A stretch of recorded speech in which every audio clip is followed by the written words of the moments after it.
Hoy vamos a continuar con la serie de estudios que empezamos el domingo anterior acerca de la iglesia del Dios viviente.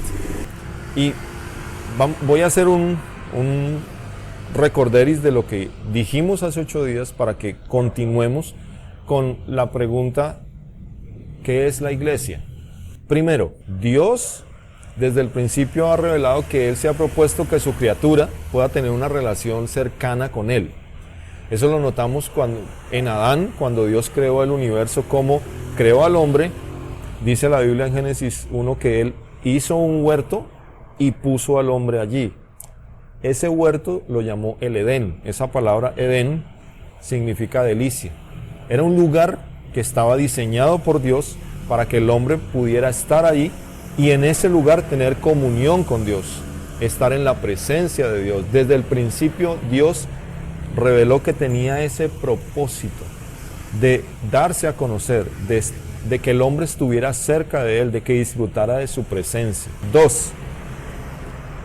Con el pasar del tiempo, Dios ha revelado progresiva y frecuentemente que a pesar de que Adán pecó, el propósito de Dios de que el hombre esté con Él sigue, permanece.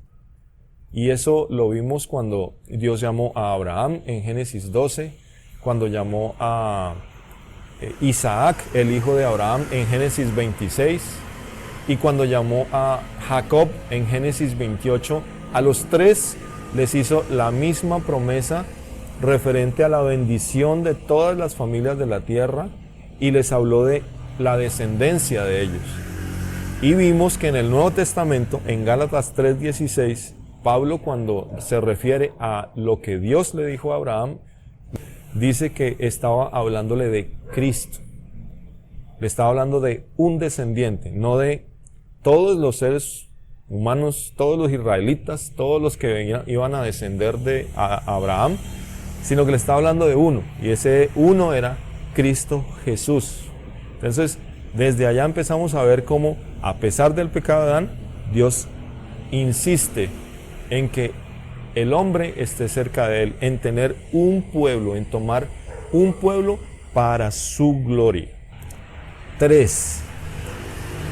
Cuando Dios se presentó a Moisés, Dios hizo 3 cosas por medio de Moisés con el pueblo de Israel.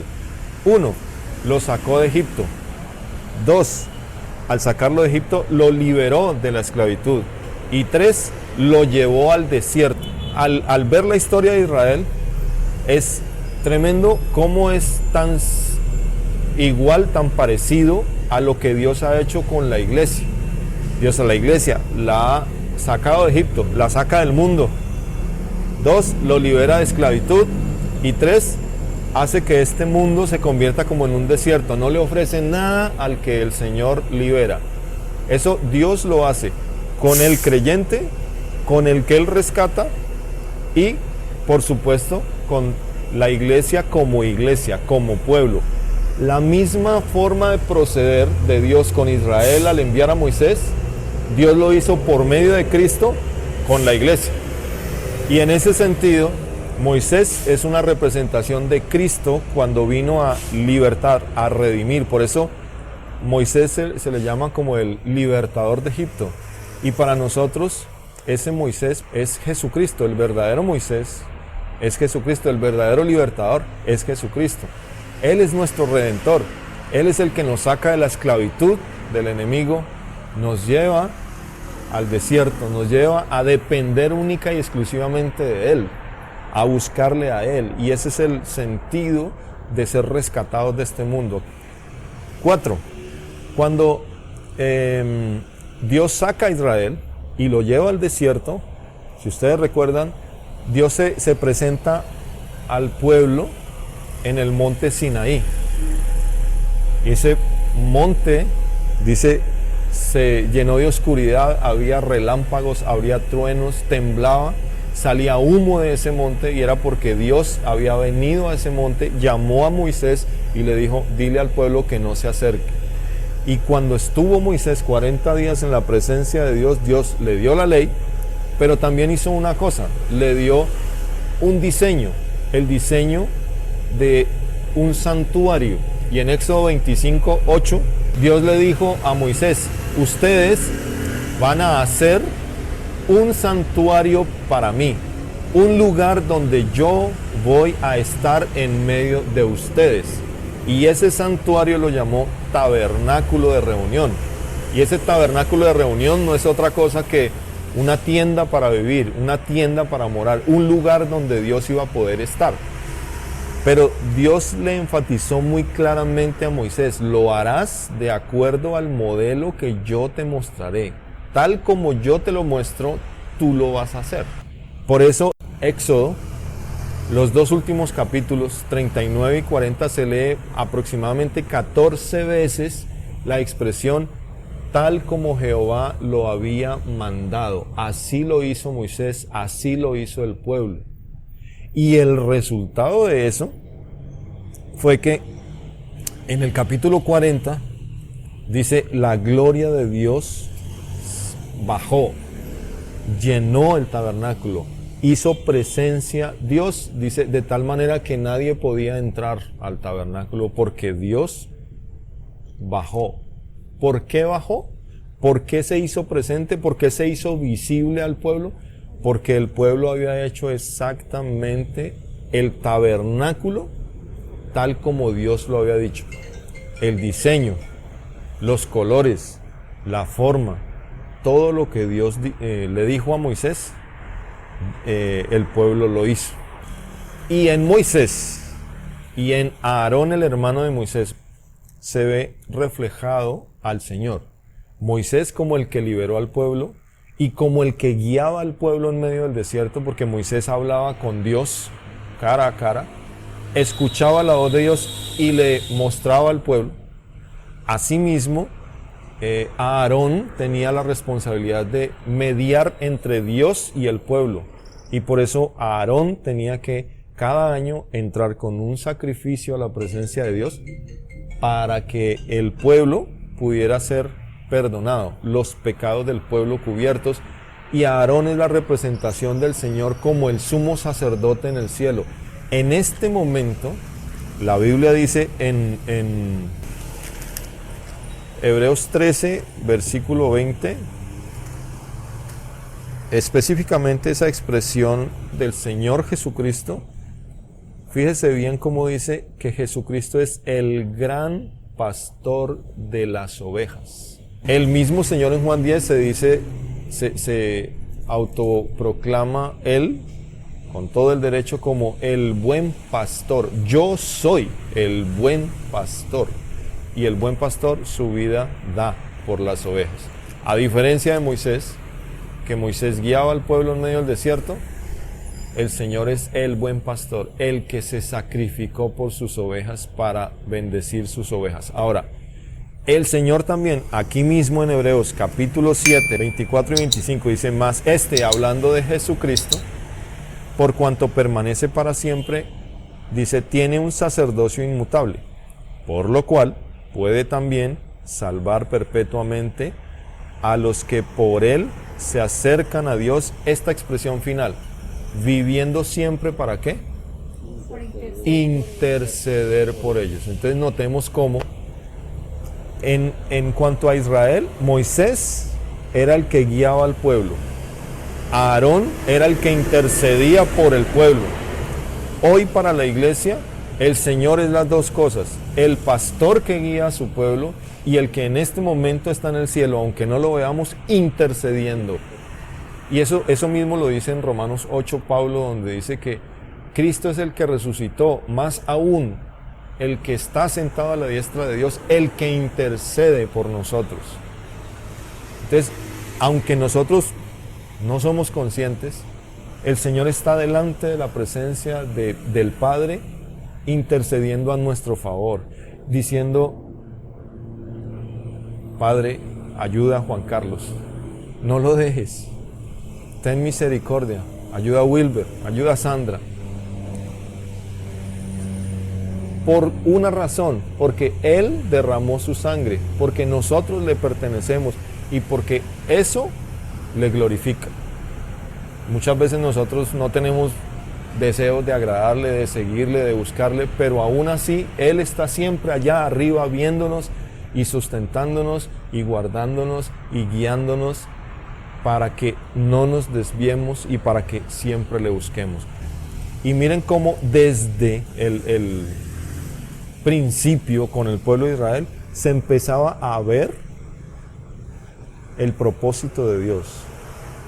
Ese propósito eterno, ese propósito constante de Dios acercarse al hombre y traerlo a su presencia. Ahora, eso de que Él había dicho tal como yo les he dicho es importante. ¿Por qué? Porque precisamente si eso no se hace tal cual como Dios lo dice, o en el caso del tabernáculo no lo hubieran hecho como Dios se lo dijo a Moisés, Dios no hubiera hecho presencia allí. Porque entonces el tabernáculo se hubiera convertido en... Dios dijo que pusiéramos cortinas blancas, pero no, es que en el desierto, tanta tierra, pongamos cortinas negras, que es que las cortinas blancas se mugran mucho. Y hubiera podido parecer lógico decir, sí, ¿no? Y de pronto los demás del pueblo hubieran dicho, bueno, listo, hagamos las negras para que no se mugren. Ya ese solo detalle hubiera hecho que el tabernáculo ya no era la idea de Dios, sino que hubiera sido la mezcla entre lo que Dios dijo pongan cortinas pero blancas, y ellos pusieron cortinas pero negras. Y eso tristemente es lo que está pasando hoy en día en medio de lo que se denomina iglesia. ¿Por qué? Porque muchos están diciendo, no, sí, nosotros leemos la Biblia, pero ¿cómo la están enseñando? O nosotros estamos reuniéndonos, pero ¿de qué manera se están reuniendo? Y ahí ya hay un grave problema, ahí ya hay una dificultad muy grande. Y por esa razón, cuando leamos el tabernáculo, cuando leamos de Moisés, cuando leamos del pueblo de Israel, estamos leyendo acerca de representaciones o figuras acerca de Jesucristo, de la iglesia, del evangelio, de la redención, de los creyentes también. Entonces miren cómo en el Antiguo Testamento se lee acerca de Cristo. En la Biblia, por todos lados, vamos a conocer a Cristo. Podemos ver a Cristo. Necesitamos conocer a Cristo. Y cada vez que abramos la Biblia, necesitamos tener siempre presente que Cristo es revelado en toda la Escritura. Y la iglesia tiene que ver con Cristo, es de Cristo. Y eso es uno de los pensamientos que debe prevalecer en nuestros corazones, siempre. Vamos en el punto 5, creo, ¿sí? Sí, estamos. Ahora el 6. Bueno, el 4, para que recordemos.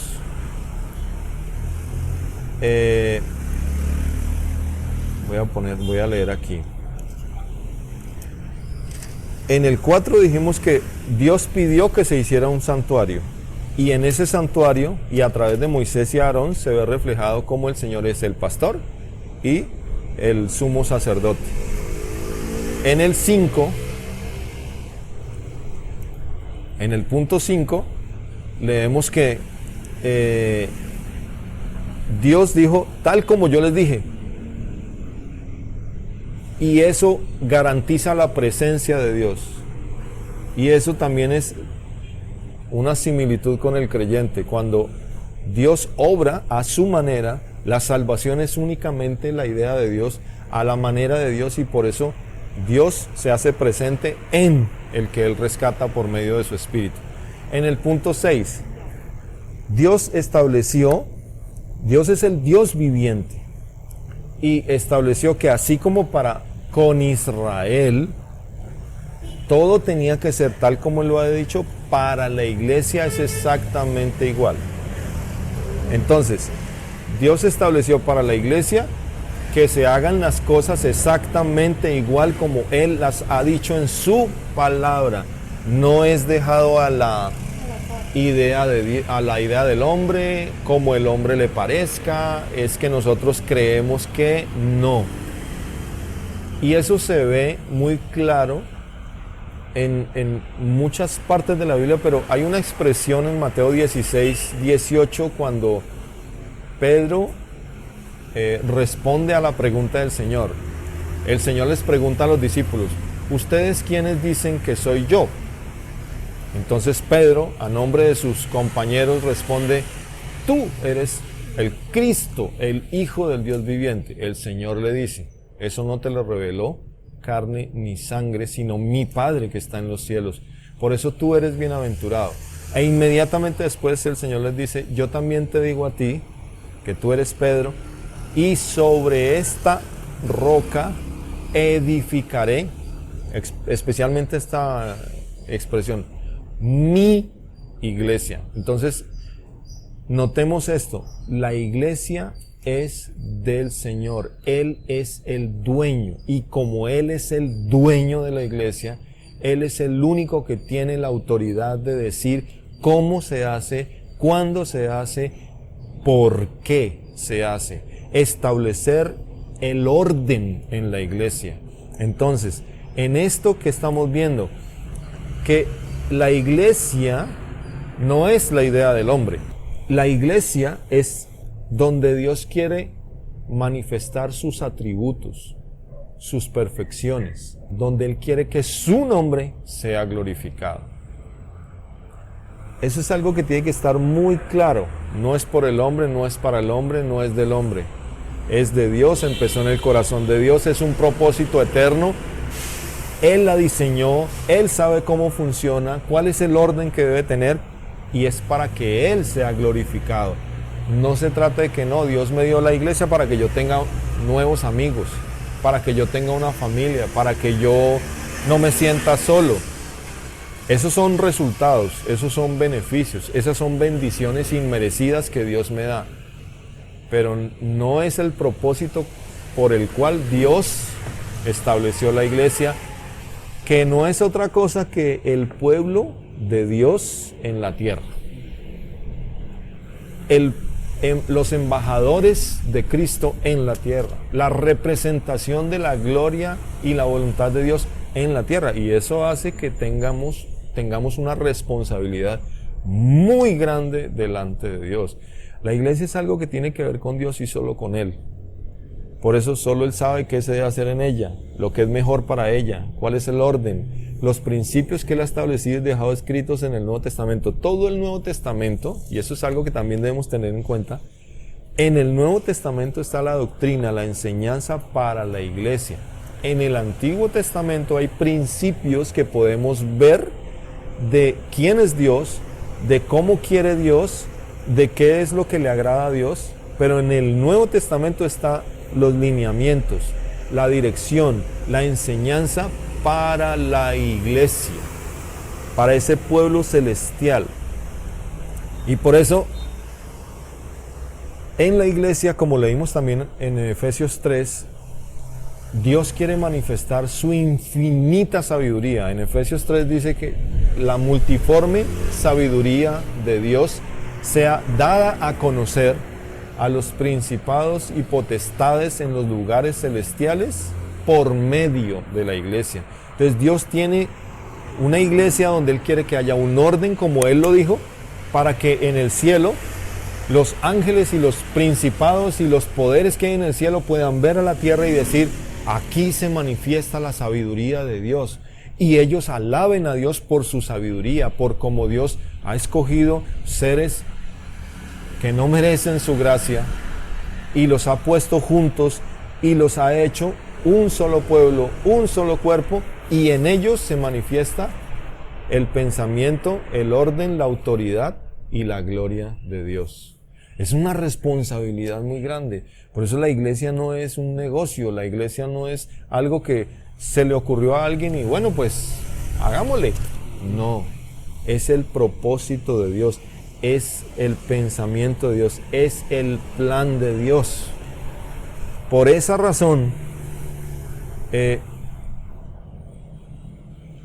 usted no ha pensado, o dentro de este contexto, que es un privilegio que Dios lo haga parte a usted, si usted es salvo, de ese grupo selecto de personas que conforman la iglesia de Cristo. Eso es un privilegio. Ser escogido para ser parte de la iglesia es un privilegio, no es una carga, no es un peso, no es algo que, tengo que, no, es algo, es lo mejor de lo mejor. En 1 Tesalonicenses 2:13, Pablo le dice a los tesalonicenses: nosotros damos gracias a Dios por ustedes de que Dios los haya escogido para salvación. Dios es el que escoge, el que dice: tú ven a ser parte de mi pueblo. De hecho, Pablo le confirma incluso a los corintios. 1 Corintios 1:30 lo dice. Pablo le dice: por él, es por él. Después de que les dice: mire, ustedes eran viles,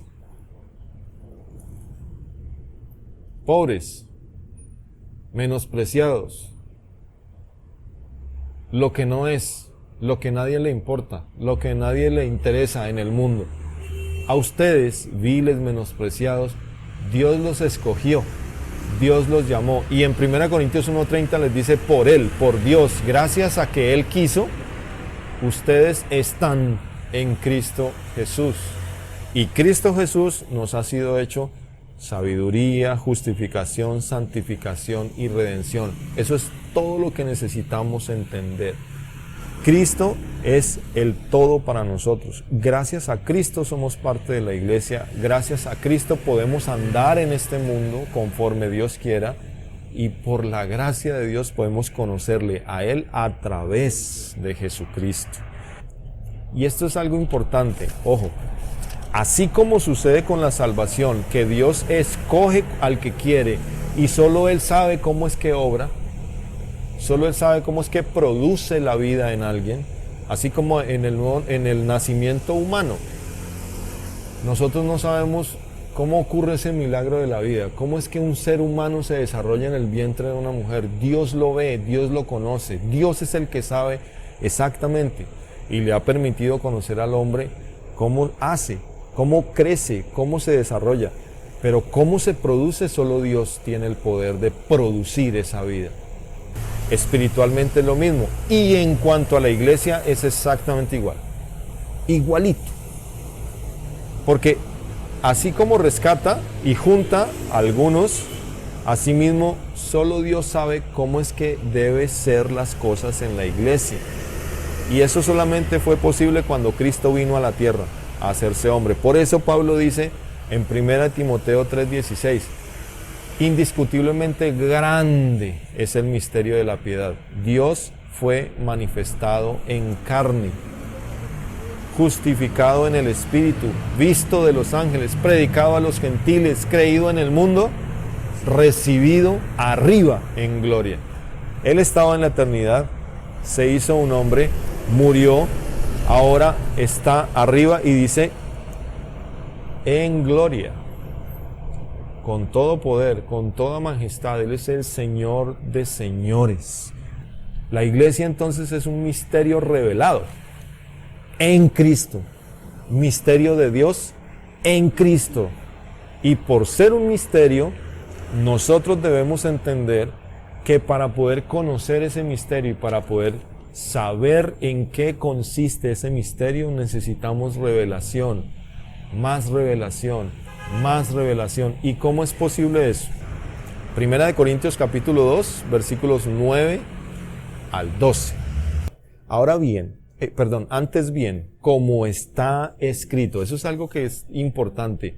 Lo que decíamos al principio, esto no son ideas nuestras. Pablo tampoco hablaba porque él quería, no era su sabiduría. Él hace mucho énfasis en muchas partes en esta expresión: como está escrito. ¿Y cómo estaba escrito? Cosas que ojo no vio, ni oído oyó, ni han subido en corazón de hombre, son las que Dios ha preparado para los que le aman. Esto, o sea, eso es algo como decir: vea, usted ni se imagina de qué se trata esto.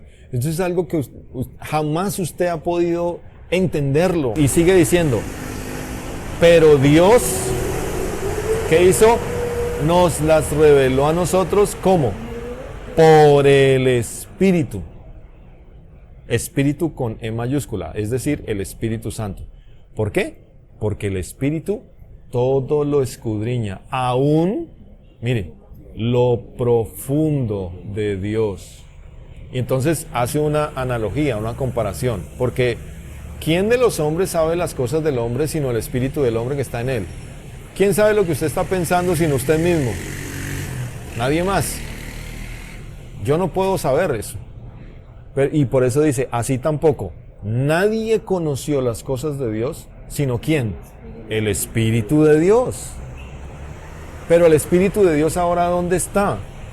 Ahí lo sigue diciendo, lo aclara. Y nosotros no hemos recibido el espíritu del mundo, sino el espíritu que proviene de Dios. ¿Para qué? Mire, para que sepamos lo que Dios nos ha concedido. Esa palabra concedido implica lo que Dios nos ha querido dar en su bondad.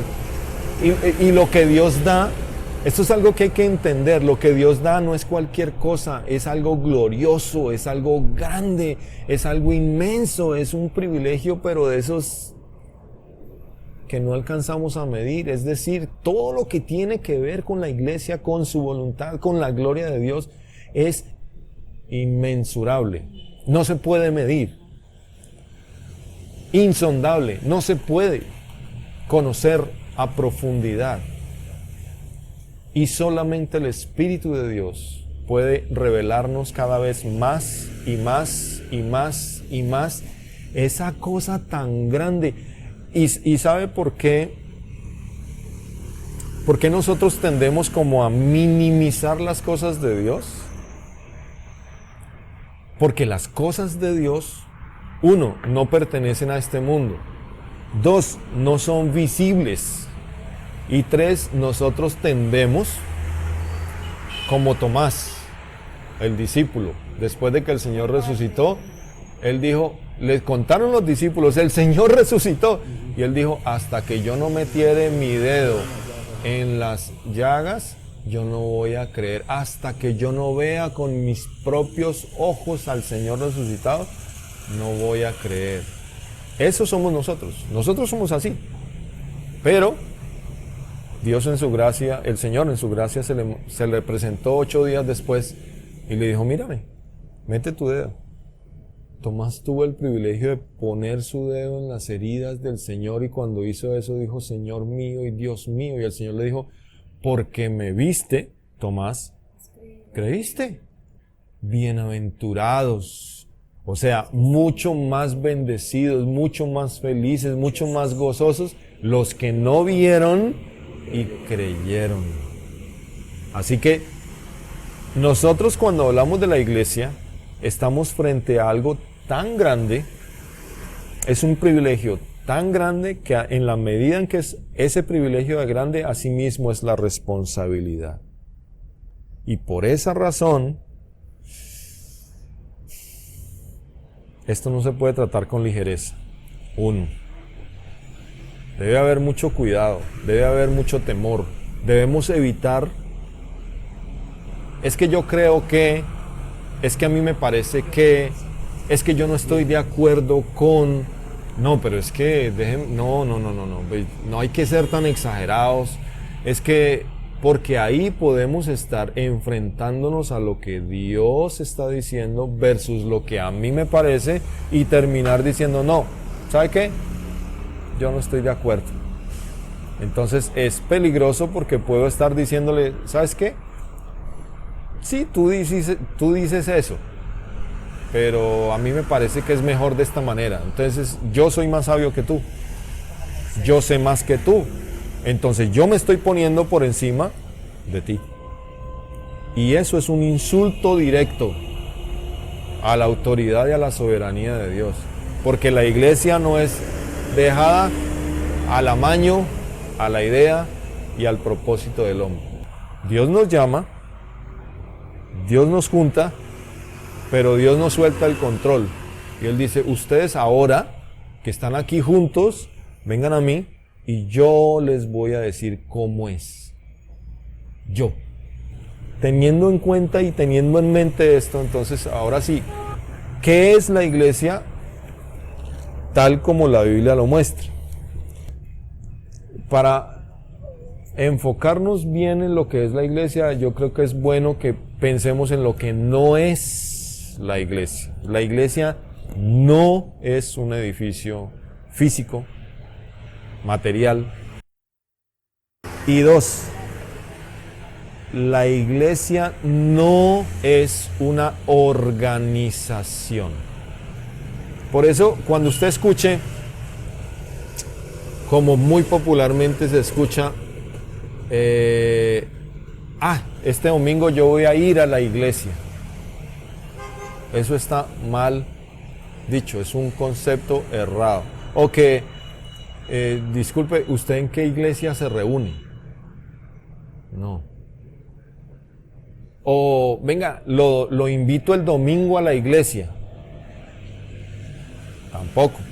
Eso indica que hay un desconocimiento de lo que la Escritura dice. Eso indica que estoy errado.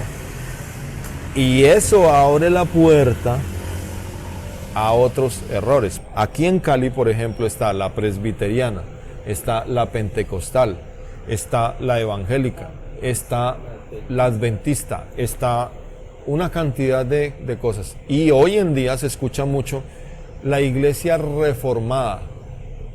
Y ahora hay una tendencia, la iglesia bíblica. Seguramente la intención de los hombres es buena en cuanto a, se trata de marcar una diferencia entre lo que es bíblico y lo que no, ¿cierto? Y eso lo único que hace es mostrar que esas soluciones, entre comillas, son soluciones humanas. ¿Por qué? Porque el hombre se inventó eso de que voy a bautizar esta para que sepan qué es lo que yo predico, y entonces voy a bautizar esta otra y le voy a poner este nombre para que sepan que yo sí. Y lo que yo estoy haciendo es colaborar para que siga sucediendo ese desmembramiento y ese desorden que existe. Y seguir implementando soluciones humanas. Entonces, por decir algo, como nosotros estamos aquí, entonces el próximo mes vamos a poner un aviso aquí afuera que diga Iglesia de Jesucristo, la verdadera Iglesia de Jesucristo. Pero cuando montemos ese aviso, ¿qué estamos haciendo? Sumándole un nombre más a todos los miles que hay aquí. Estamos haciendo exactamente lo mismo. No, eso no es bíblico. ¿Por qué? Porque la Biblia muestra, la iglesia es una sola. A ver, en el mundo hay una sola iglesia, ¿cierto? Pero entendamos esto, en Cali también hay una sola iglesia. En toda la ciudad de Cali hay una sola iglesia. Una. Esa iglesia es la que representa a la iglesia alrededor del mundo. La pregunta es, bueno, ¿y cómo hago para saber de todas esas cuáles? Primera de Corintios 1:2, ¿qué dice? Suponiendo que la carta a los Corintios fuera dirigida a Cali, diría a la iglesia de Dios que está en Cali, porque Corinto era una ciudad. Y Pablo está escribiendo a la iglesia de Dios que está en Corinto. Ahora, no dice a las iglesias de Dios que están en la ciudad de Corinto. No, porque hay una sola iglesia. La iglesia de Dios que está en Corinto. No pierda esta cita. Filipenses, capítulo 1, versículo 1. Notemos la similitud entre este versículo y el anterior. Pablo está diciendo que la carta que escribió a los filipenses, Pablo y Timoteo la están enviando o están saludando. ¿A quiénes? Fíjense cómo dice, a todos los santos. En 1 Corintios empieza diciendo la iglesia de Dios, ¿cierto? Y aquí Pablo está diciendo a todos los santos. Pero los santos que están en Filipos, una ciudad, ¿sí? Y está dirigiéndose a todos los santos. Aquí un versículo complementa al otro. Y ahorita nos vamos a devolver a 1 Corintios 1. Porque Pablo le dice a todos los santos, y todos los santos conforman la iglesia de Dios que está en una ciudad determinada. Y note cómo en 1 Corintios 1:1 Pablo dice, la iglesia de Dios que está en Corinto, inmediatamente después que dice, en plural, los santificados en Cristo Jesús, llamados a ser santos, con todos los que en cualquier lugar invocan el nombre de nuestro Señor Jesucristo, Señor de ellos y nuestro. Entonces, notemos la relación. La iglesia de Dios es una sola. Y la iglesia de Dios está conformada por todos los santos en Cristo Jesús, como le dice Pablo a los filipenses, pero aquí lo confirma. Todos los santificados en Cristo Jesús. Con simplemente estos dos versículos podemos entender las dos cosas que dijimos hace un momento. La iglesia de Dios no es un edificio y tampoco es una organización. ¿Por qué? Porque la iglesia de Dios, como lo estamos viendo acá, son los santificados en Cristo Jesús. Es decir, como se lee en Hechos 2, después de que Pedro predica en Pentecostés, dice que se convirtieron 3,000 personas con la primera predicación de Pedro. Y después de eso, si no estoy equivocado, es el versículo 42 donde dice, y el Señor añadía cada día a la iglesia los que habían de ser salvos. Entonces note cómo la iglesia es una sola y el Señor añade a la iglesia los que van a ser salvos. Cada que alguien cree es bautizado en el cuerpo, es unido a la iglesia, es hecho parte del pueblo de Dios, del único pueblo que existe, de la única iglesia que existe. Entonces, aquí en Cali hay una sola iglesia y esa iglesia está conformada ¿por quién? Por los creyentes, por los salvos, por los santos en Cristo Jesús. Esa es la iglesia que Dios reconoce delante de Él. La única iglesia que existe. Entonces, aquí en Cali hay una cantidad de salvos por la fe, santificados en Cristo Jesús, rescatados por gracia, en quienes está el Espíritu Santo de Dios morando en ellos. Todos ellos, Dios los ve como una sola iglesia. Pero en la práctica, ¿qué ha pasado? Hay unos por allí llamando, diciendo, venga para acá, que aquí sí. Otros allá haciendo lo mismo. Y así 100, 500, 300, 800. Jalando hacia ellos a los verdaderos creyentes. ¿Qué están haciendo? Separándolos. ¿Qué están haciendo? Destrozando ese testimonio que debería ser uno solo. Que debería ser algo visible, algo poderoso. Entonces ahora hay unos grupitos pequeñitos, separados unos de otros. ¿Pero por qué? Porque el hombre es así de destructivo. Y lo más terrible de eso es que todos los lugares donde dicen que sí son verdaderas iglesias, ellos dicen que son espirituales. Ellos dicen que están haciendo la voluntad de Dios. No están llamando a la unidad, están llamando hacia ellos, a los que quieran venir. Aquí estamos nosotros, entonces vengan. Los que estén de acuerdo con nosotros, vengan para acá. Y allá en el otro lado están diciendo lo mismo. Los que estén de acuerdo con nosotros, vengan para acá. Eso es algo que Dios no aprueba. Eso es lo que está pasando hoy en día. Ese es el daño que el hombre le ha hecho a la iglesia de Dios. Cuando Pablo se fue a despedir de los ancianos de Éfeso, en Hechos 20:28, Pablo les dice a ellos: mirad por vosotros y por todo el rebaño en que el Espíritu Santo os ha puesto por obispos para apacentar la iglesia del Señor, la cual Él ganó por su propia sangre.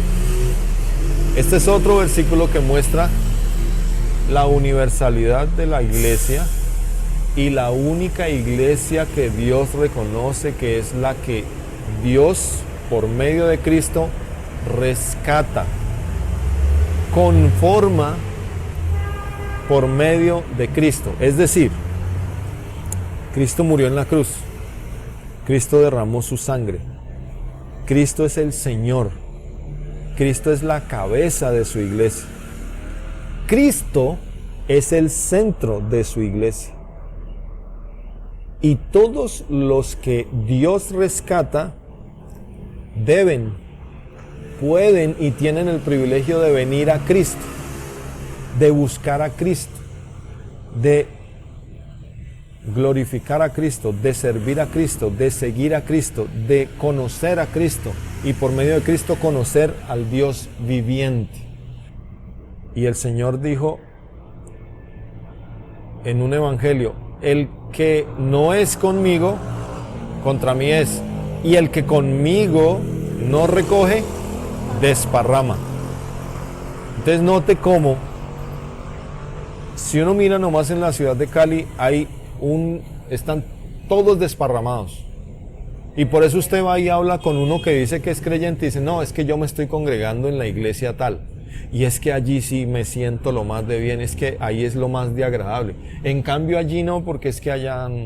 Y empiezan a hacer diferencias y empiezan a decir: no, es que esta sí me agrada y esta no me agrada. Y empiezan a buscar lo que a ellos les hace sentir bien. Se perdió de vista hace mucho rato la gloria de Dios, la voluntad de Dios y el propósito de Dios cuando envió a su Hijo aquí a la tierra a formar un solo pueblo.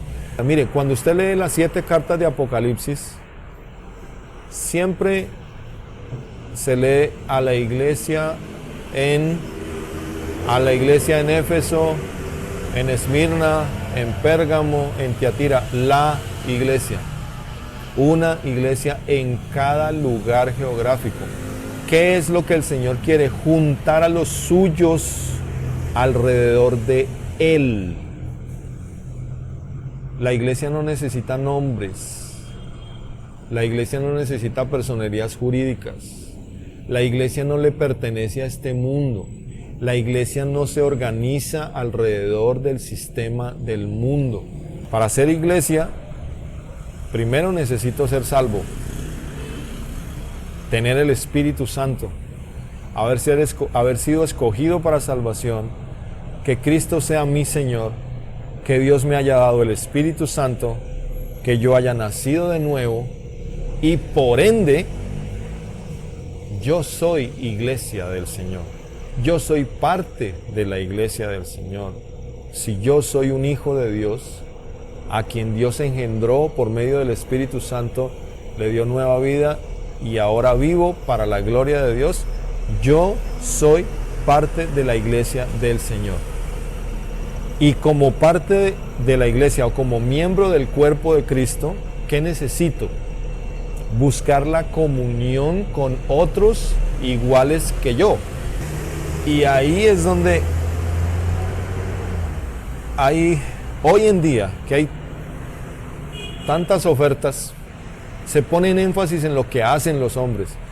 Y cuando Pablo le dice a los corintios: vea, unos dicen que son de Apolos, otros dicen que son de Cefas, otros dicen que son... Cuando ustedes actúan así, ¿no son carnales y andan como hombres? Mire lo que está diciendo Pablo: cuando ustedes hacen partidos y divisiones, ustedes están manifestando que ustedes son carnales, que ustedes están actuando como los demás hombres, que ustedes están haciendo organizaciones. Mateo 18:20 dice: porque donde están 2 o 3 congregados en mi nombre, allí estoy yo en medio de ellos. Y por eso en Hebreos 13 dice, salgamos pues a él fuera del campamento, llevando su vituperio. En el lugar donde se reconozca la autoridad de Cristo, la gloria de Cristo, la voluntad de Dios, y Él tenga el primer lugar en la vida de cada uno, y cuando se congregan, Cristo está ahí. Cristo promete su presencia, y ese grupito de personas se convierte en una representación de la única iglesia que existe. Porque ese grupo de personas simplemente están diciendo, venga, ¿usted por qué va allá? Porque el Señor quiere que estemos alrededor de Él, porque Él quiere que glorifiquemos su nombre, porque Él quiere que reconozcamos su autoridad y porque Él es el único que es la cabeza y autoridad reconocida en medio de nosotros, en medio de su iglesia.